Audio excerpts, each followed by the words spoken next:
Catus Maximus here. Figured I'd do this old Vaco DUH, even though it's kind of worn off. It's indeed a U right there. DUH4, so the DUH4 reversible screwdriver. It's a multi-bit screwdriver, but with just 2 bits. Probably cost more than 2 bits when it was new. It has this real odd shape. It's because they actually have a steel insert, and you can see the little fingers there that act as the retention. You know, the steel helps a little bit with the stress, prevent the stress from being delivered or risking cracking the handle of the acetate handle. Klein Tools ended up buying Vaco, and I think their name even continues on, but a lot of the vintage Vaco stuff people do like to collect. Anyway, you used to be able to get multiple bits. This one's a little bit worn, but it's still worth putting in the multi-bit screwdriver collection.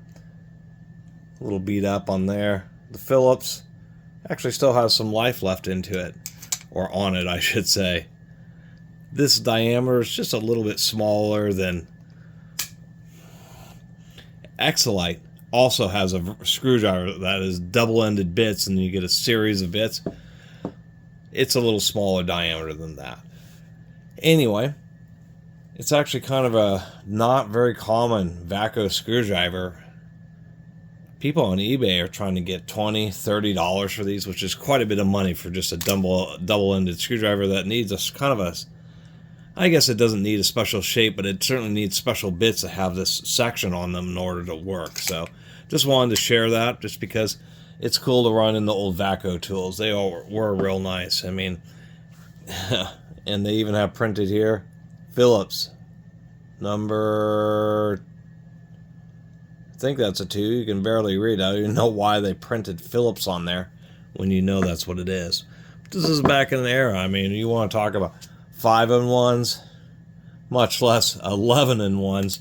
No way. It's kind of funny. These are Klein, so they ended up buying Vaco, but just a more simple version, just built, you know, reasonably well, pretty, with a slot head and a Phillips.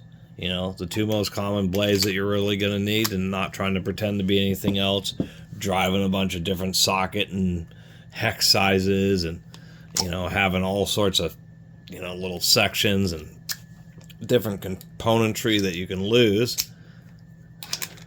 I mean, the 11-in-1 is cool, just because it offers so much in one driver, but there's something to be said with like this. This is definitely a lot lighter weight than one of these, and it's just like a simple normal screwdriver with actually kind of a sizable handle, and you can flip it around and have a flathead or a little pry tool.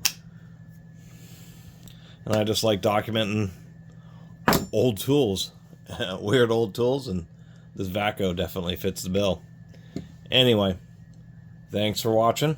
See you next time.